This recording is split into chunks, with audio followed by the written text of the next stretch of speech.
Hey there, welcome back to Tennille Talks. All right, so y'all, I didn't post on Saturday, which was yesterday, so this is going to be our Sunday message. And at the beginning of this reading, I just was channeling a song, and there's a song, this is a Christian or a religious song, it's called Oceans. Oceans, I just kept hearing it and hearing it and hearing it, and then I finally wanted to I just finally listened to it a few different times in a few different ways. And I do suggest that when you have something that touches your spirit, I think hearing different people sing it, it just hits. You can feel your body respond. You get the goosebumps, you get the chills. Nonetheless, the message in the song Oceans, it's about trust, but it's about trusting the unknown. It's about trusting those spaces where the Most High has called you and you don't understand when you're going. You don't understand what you're supposed to do. You don't understand why you're there. But you have enough trust and enough faith to take those steps, right? And so it says, Spirit, lead me where my trust is without borders. Let me walk upon the waters wherever you would call me. Take me deeper than my feet could ever wander. And my faith will be made stronger. Y'all got to listen to the song. I'm going to link it to the community board, but I just wanted to say something, right? So the way that I'm posting these messages, it's a little different right now. I just pull the cards, I look at them, and then I talk. I kind of took out a whole step, right? Because I really enjoyed preparing the stories. And my thing is there's never a tarot spread that I can't read that can't benefit everybody. And so if the details of the story are not really belonging to you personally, I feel like the meat of the message can always benefit us, which is one of the reasons why I took the time to kind of create stories so that it's something that we could all eat together. But I'm really feeling that I won't be doing the same process anymore. Not that I won't be able to generate the parables, but they may be on the fly as opposed to me kind of getting them ready prior to pushing record, okay? So anyway, the song is Oceans. Let me just say something about religion and spirituality. There's a reader I love, and sometimes some of her messages, she says, I'm about to take y'all to tarot church, and let me just say a lot of us began our spiritual path by way of church. I love what I love about religion is that it is a vehicle. It is a vehicle that says if you want to understand God, the Most High, the Holy Spirit, you can get in this vehicle and we will take you there. Now, does the vehicle take you all the way to the destination that you are divinely supposed to go in this lifetime? For me personally, I felt like the vehicle of religion could only get me so far, but I respect the fact that it got me this far or that far, right? And so some of the songs, Oceans, y'all, that was a song, yeah. So what I'm saying is, y'all, right now it is 2025 and I'm looking at tarot cards in front of me. In 2017, this is not my first time attempting to walk down this path. Right? Trusting this is a path without borders. Tarot is a path without borders. And I didn't have faith in it and I didn't trust it. I didn't trust it so much so that in 2017, I threw away all my decks. I felt shameful. I felt condemned. I felt like I was going to hell, right? Because the vehicle that I had ridden in so far in spirituality, it only took me so far. And then I started to hop in another vehicle and I thought I was about to crash. I thought my whole life was going to end. And one of the reasons why I thought that vehicle was not the one that I should be getting into is because the people around me, y'all, I got a dusty ass grandmother and I am not disrespectful to old people, but y'all, this woman has calculated my entire life, my entire existence. When I say calculated, she calls herself an intercessor, but the reality is she's an interceptor. And I would like to consider the spirit in her to be very much like the terrible mother, right? And I, in many ways, feel like as the curse breaker, I carry a spirit of the great mother, right? And so all of the things that she has done in the life of our family, in many ways, I've had to see them, but I've had to see them so I could step through them. And so one of the things that prior to me understanding who she was, I used to go to church with her. I used to go to groups with her. This is 2017, right? And I remember going to a church group and all these dusty ass old women sitting around and they're so righteous. And they're telling stories about how earlier in their life they called psychic lines. And, I used to have books by Edward Casey. Right now they're sitting having this conversation. I have never told these women I've used tarot cards, but obviously they know things about me because she has already informed them. right? And so I used to go to events not knowing that I had a target on my back, not knowing that I was pretty much a walking devil. And this is how the women felt about me, right? And so they were sweet to your face, but you could just hear the judgment and the condemnation. And so anyway, after enough of that bullshit, I threw all my cards away. Y'all, what if I never picked them up again? You know what I'm saying? And so what I'm saying is that vehicle of religion, it got me so far, but there is a place where you got to trust and you got to have faith. You got to know what you got to do no matter what anybody else tells you, y'all, because if I didn't pick these things up again, if I didn't have enough faith, if I didn't answer the call, can you imagine the Most High calling you to do something and you refusing it because the fools around you didn't get the call? It wasn't a fucking conference call. You weren't supposed to get it. Y'all, let me say something else. My energy is kind of on a... Listen, Diorella, on my Friday video, you wrote roller coaster in the comments, and I know you were talking about my energy. Y'all, I have not smoked marijuana for maybe a week and a half, and you better not celebrate me because I didn't choose it, but life kind of chose it for me, okay? But I am noticing the difference in my energy, like for real. And yes, it's live. It's like up and down, like, you know, like I feel it, but I also know that there's a difference. I'm missing a substance. I was putting a substance in me that I'm not putting in me now. So the energy of me and my messages could just be a little different because I'm missing something. Now, is it good or is it bad? Whatever, it just is. And so if you notice a difference, I just wanted to speak to you that difference, but I didn't choose it. So don't give me credit. If you feel like you want to give me credit, just know I consciously didn't say, I'm not going to do this right now. I just couldn't. Okay. So it is what it is, but I kept doing this even if I couldn't do that. So here we fucking are. All right, y'all. I love you so much. So before I pulled these cards, I was hearing oceans. I listened to the song and then I pulled the cards and I'm like, okay, so what is the message that we can all use, you know? So I already am getting the whole religion, spirituality thing. Yeah. But, and so now we're here. All right, let's go over the reading. All right, there is a friendship that is about to be recovered. Now, this friendship is between two people of privilege. Now, the female of privilege, I believe this is a woman who's privileged because she is spiritually gifted. Maybe that's why the ocean song, right? Maybe that's why I was talking about the religion and the spirituality. Maybe you were riding in a vehicle that you thought was where the Most High wanted you for the majority of your life. But then at some point you were called to get in another vehicle that you didn't trust, but your faith had to get you in it, right? You had to trust that if I get in this vehicle, like I ain't got no border, like I don't know where this road is going to take me. And so that is the energy of the feminine energy that I'm getting. Somebody that was in one vehicle, right? And then got out of another. But to get in that new vehicle, it took a lot of faith and trust, right? So I almost feel like your environment may not have been in agreement with you stepping up. And when I say privileged, lady, I'm not thinking of somebody that is privileged by way of how earth sees you.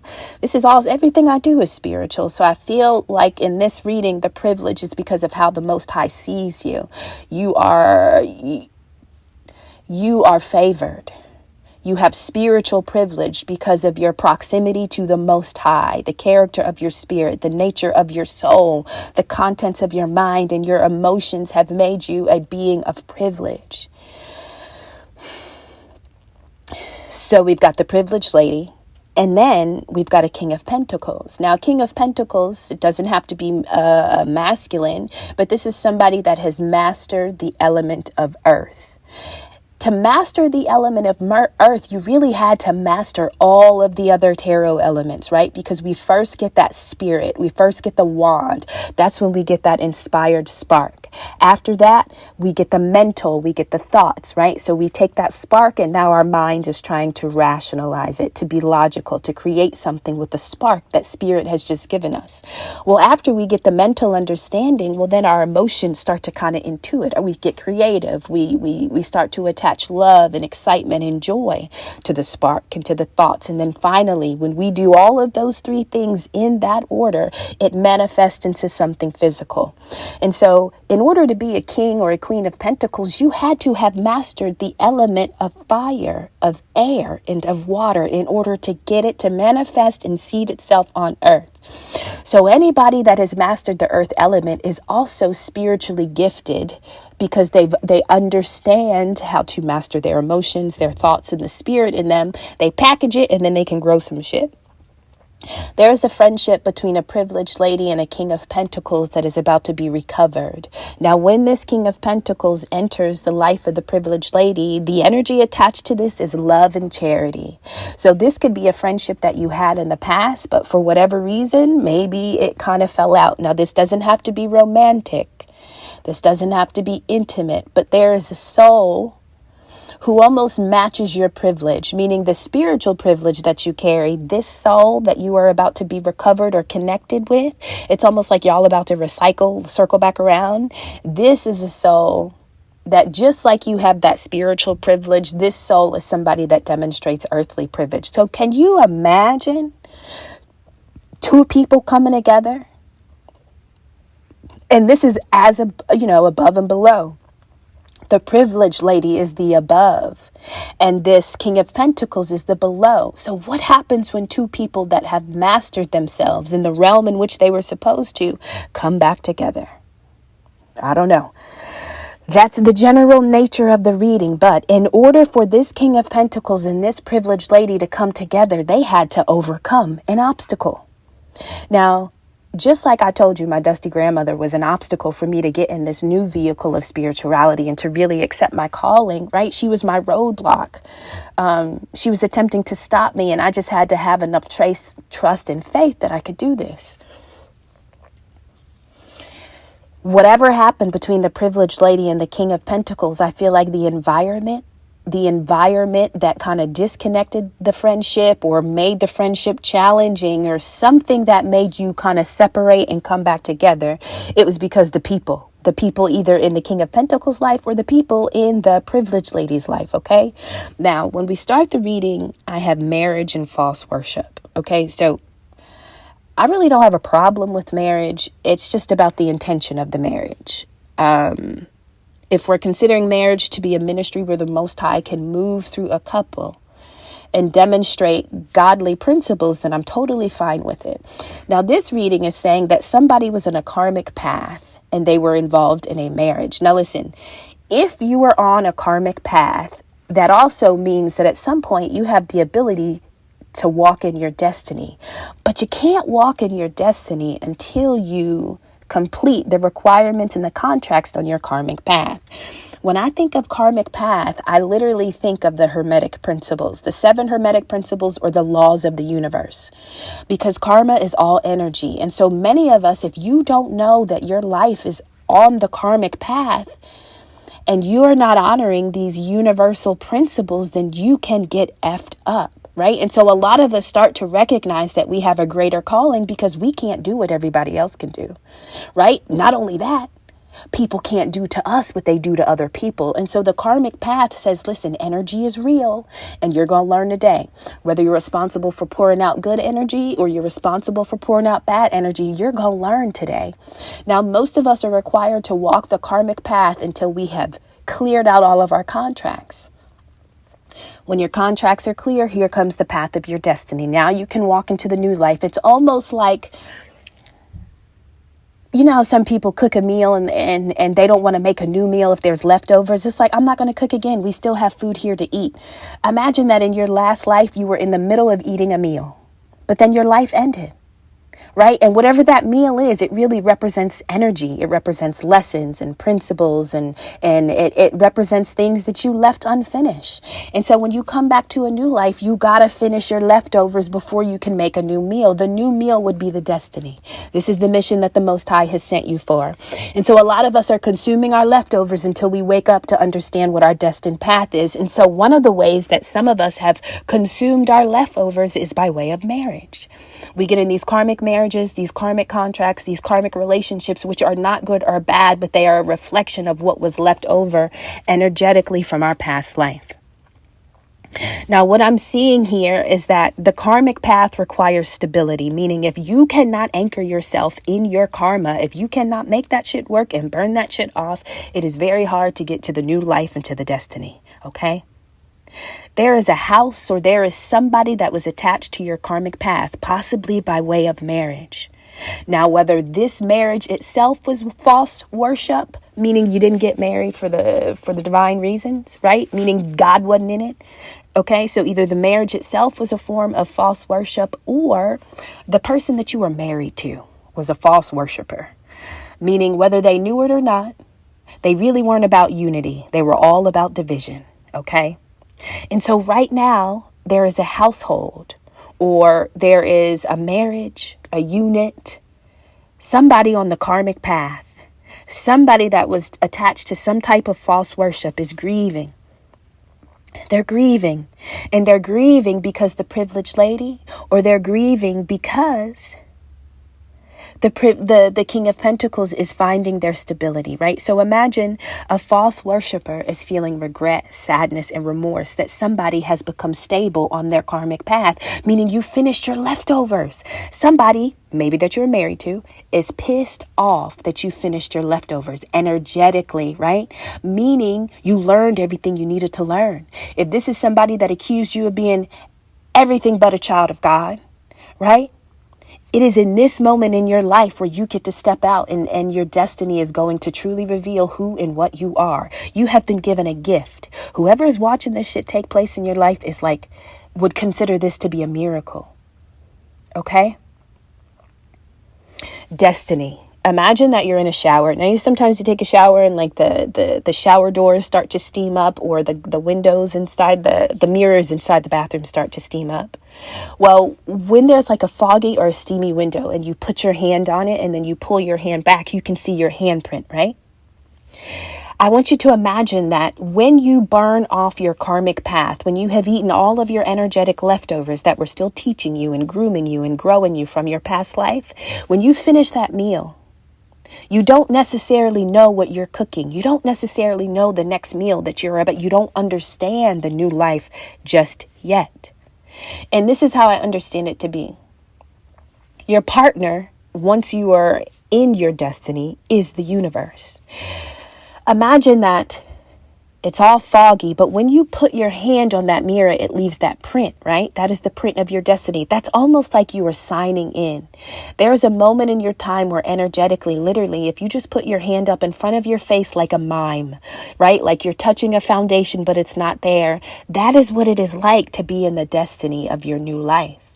Because in the universe has felt your handprint leave a mark. It has left an energetic signature, which has just essentially signed you in. None of us have the same print, right? And so if I put my hand on a foggy mirror and you put your hand on the foggy mirror, it's not the same, but that is the destiny, right? We both got hands. We're both in this world, but what my hand is required to do in my new life is not what your hand is required to do in your new life. Okay? And so after you finish your meal and you become stable in your humanity, now it is safe for the universe to sign you in, to clock you in, to put you, to give you the gift of your new life, to give you the gift of your destiny. Now listen, you cannot get gifts until you can't get new snacks, you can't get no new juice, you can't get no food, you can't get no new recipes unless you eat what you need to finish eating from before. And so can you imagine somebody that has been watching you eat and eat and eat and eat, possibly somebody that you are married to? They were watching you eat this karmic ass energetic meal. And all the while they were judging you. All the while, they were almost worshiping the fact that the meal that you were eating was a meal that wasn't fit for a king. It wasn't fit for a queen. See, sometimes people will be watching you go through life and they will judge you based on the leftovers that you just got to finish eating, not knowing that next meal that the Most High is sending down to you, the next meal that the universe has assigned to you, oh my God, it's a feast. And so can you imagine eating peanut butter and jelly for 20 years and then somebody seeing you pull up to a feast and being like, well, how the hell you've been eating sandwiches for your whole life? This is the energy that separates the karmic path from the new life. And so to be a privileged anything, especially spiritually, everybody is not going to like your feast. A lot of people have gotten comfortable with you only having access to peanut butter and jelly. But when you put your hand on the universe or mirror, when you energetically sign in, when you put your print up, the universe, okay, let me go ahead and send down the next meal. Let me send down your new life. Let me send down your destiny. Y'all, to those who don't know better, the false worshipers, this looks like a miracle. But do you know that this miracle, this gift of new life, this gift of destiny, it could not have come unless you finished what you were eating? And that means every day that you had to eat them peanut butter and jellies, you had to have faith. Faith that, damn, one day I ain't gonna eat this. One day I'm gonna be eating lamb and salmon and asparagus, right? Shrimp. Like, you had to eat it for 20 years. And every time you took a bite into the peanut butter and jelly, you had to taste lobster. You had to taste Alfredo. Do you understand? You had to taste rigatoni, even if it was peanut butter and jelly. Y'all, that is faith. That is faith. Okay? And so you are a miracle in motion. You are a faith in motion. But I want you to know that most of the motion, it was happening in your spirit. It was happening in your mind. It was happening in your heart. But now the pentacle comes. Now the pentacle comes. So all of those wins that you had to have privately, every time you had to step out on the ocean of the unknown and you didn't know how deep those waters were going to go. You didn't know if the Most High was going to meet you there, but you had to have faith that I ain't going to be eating this shit forever. I know something's going to, right? That's that energy that you had to carry with you again and again and again and again, right? And so now the miracle is here. Now the privileged lady, privileged by way of your proximity to the Most High. I don't care what your life looked like. I don't care what your karmic spouse or karmic partners or karmic family, I don't care what they said about you. You just had to keep eating that shit. And guess what? You done cleared your plate of peanut butter and jelly sandwiches. And now here comes the feast. But why is the feast coming to you? Because you were always in a partnership with the universe. And a lot of times we will abuse or we will not understand those universal laws or the hermetic principles. And listen, if you don't know you have a calling, the universal laws will kind of drag you into your calling, right? Because your calling is all about energy. Your calling is all about energy. And if you are carrying the energy of the Most High, you got to learn how to use it. You got to learn you got to learn how to use it and protect it and savor it. So there's a privileged lady that is about to be given a friendship. This friendship is a part of a destiny. Now, I know I said recover. So this could be somebody that you knew in the past. This could be somebody recycling back around. But listen, this is just really about an energy being available to you. This new life, this destiny, it comes with miracles. It comes with gifts. It comes with relationships. Do you understand? It comes with an energy that doesn't look like your karmic path. It comes with an energy that don't look like shame, grief, and regret. Everybody that got used to seeing you in that space, or everybody that projected that energy onto you, even while you remain faithful and hopeful, y'all, they're not going to understand. I see in this message, at this point, people in your environment recognize that you won't have no more peanut butter jellies left to eat. And not only are you about to be at a feast, but y'all, the table has been set. They're seeing people put down the plates, the napkins, the glasses, the knives. They don't know what the final meal is, but they can see a table being set. Not physically, y'all, but energetically. Energetically, you have signed in. You have touched the universe. Your handprint has signed in. You've clocked into work. The work of your destiny, the work of your calling. This is a message of concern. The fact that you have been given the gift of a new life is a miracle. This is a miracle. The fact that you've been promoted. The fact that this new life will be a life of delight. This is a problem. And you know why I think it was so important for me to kind of cycle through the energy of my past with tarot? Is I feel like, sometimes your karma is trusting in yourself. The Most High can't ask you to fulfill your destiny if you're not strong enough to silence everybody that objects the parameters of your destiny. Everybody don't know the details because it's yours. They don't have your thumbprint. They don't have they're not you.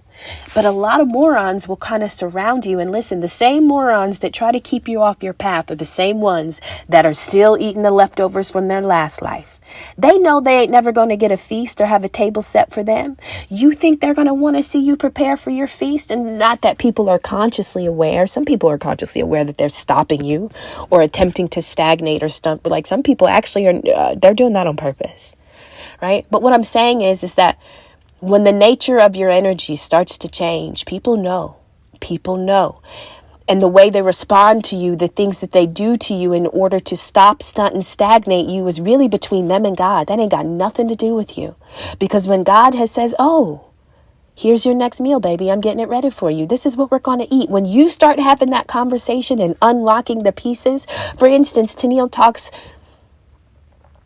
is a part of my feast, right? But I had to eat my leftovers, right? And I couldn't have gotten here unless I ate them leftovers, because I had to balance everything that I had been through, everything that people were doing to me, still are. Like, you know what I mean? I had to be able to eat it well in order to be able to hold this next meal. And so everything is really preparing you for your greatest, strongest, most authentic self.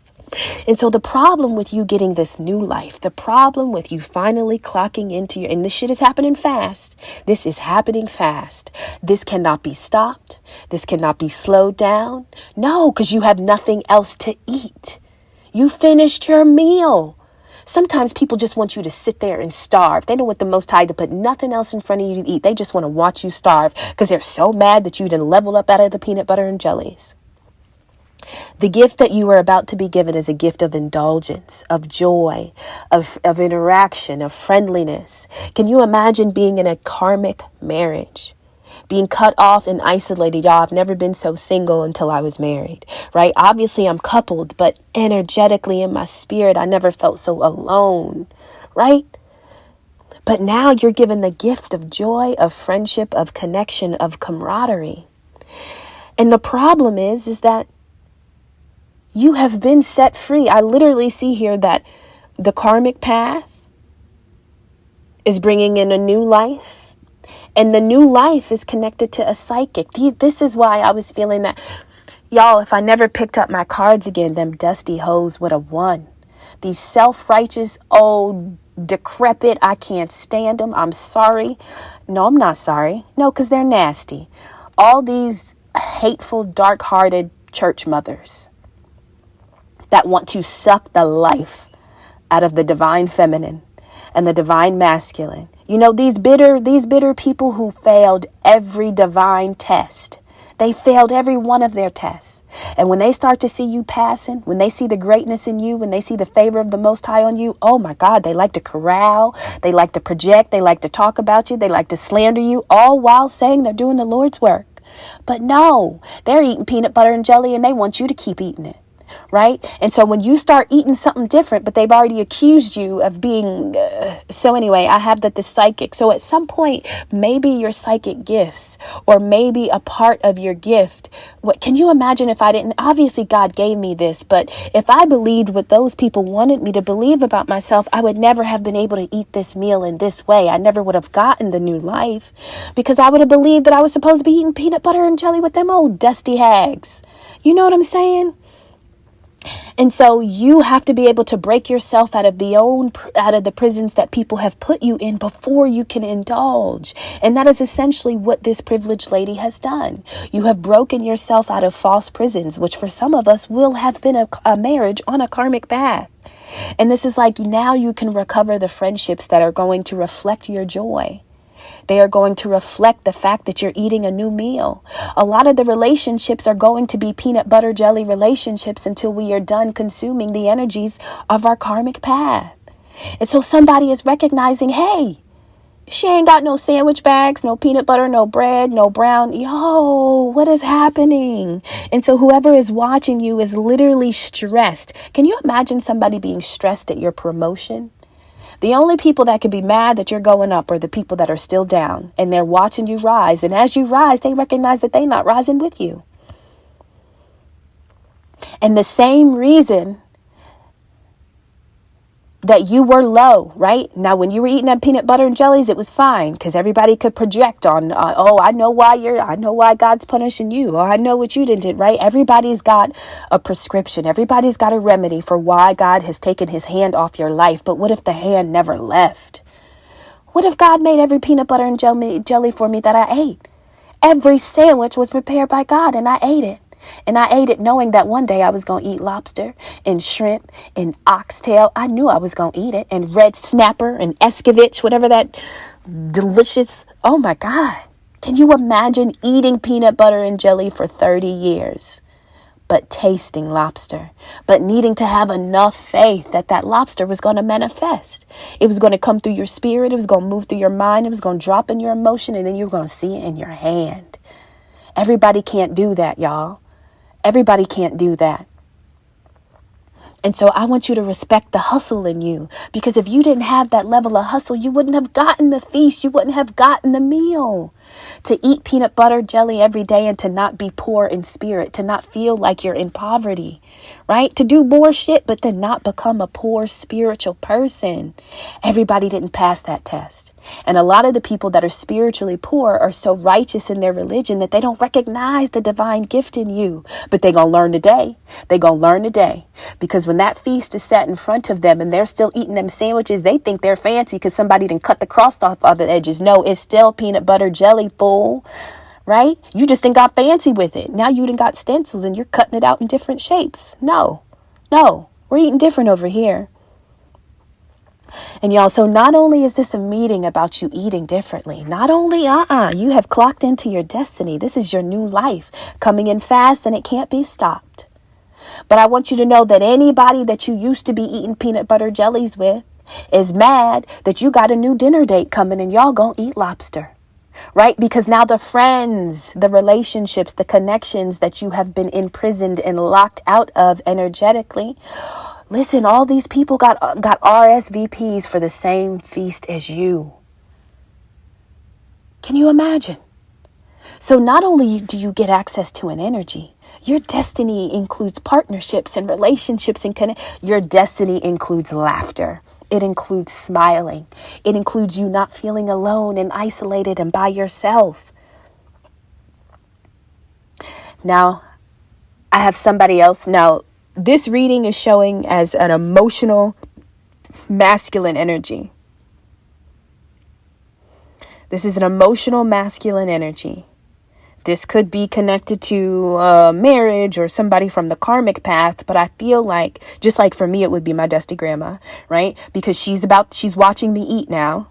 Okay, so now this is really, she can continue to judge and project on me about me touching these tarot cards. She can, right? Or she can try to keep eating her peanut butter and jellies so that she can try to make sense of what God is doing through me in front of her, right? There is somebody around you that recognizes that they can no longer indulge, meaning, I guess I can't eat peanut butter and jellies with you no more, huh? Because you free, right? Y'all, some people are going to be so mad that they don't get to eat with you. There are a lot of people who ate with you and just felt good that they didn't have to eat that shit alone. And so there's somebody that is recognizing that if they had been indulging in your misery, if they had been indulging in you being locked out of your destiny or energetically not receiving some type of promotion, all of those that benefited or had no problem eating peanut butter and jelly with you, y'all, I swear to God, when you get this dinner reservation to this feast, what happens to those people, it's almost like a slow death because the meal in front of them doesn't change. But it's because the energy inside of them didn't change. At some point, everybody's going to have to deal with karma. We all are going to have years of the PB&J. Okay? But how that PB&J touches your soul, how it strikes your gut, how your body responds to it, it really determines the nature of your spirit, your mind, and your emotions. Because that is the only way that you got to that feast. Your feast manifested because of what your spirit was doing, because of what your emotions were doing, because of what you were doing the work. You were eating peanut butter and jelly, but you were doing the work of a ribeye, right? Do you understand me? Even if you had to have a life of less, you were not accepting it as less. Nothing about you was less. You were just eating it temporarily. Now it's time for the tri-tip. Okay? And so not only are you in this feast thing, but the people that you are feasting with are coming back, meaning you have recovered the destiny of you, but also there are other people who have recovered their destiny and all of y'all are about to just eat together. That is what this reading is telling me. There's a specific friendship that is being recovered between a privileged lady and a king of pentacles, right? And this is very much aligned to the new life. This is very much aligned to the destiny. And this will feel like charity. It will feel like love. Y'all, when we're in those karmic lives and those karmic marriages and relationships, it feels like we are being stolen from energetically, like we're being siphoned. Can you imagine having full access? Y'all, maybe that's why I'm so like on a roller coaster, because I have all my energy right now. I have all of my energy. I'm not squandering it away. Right?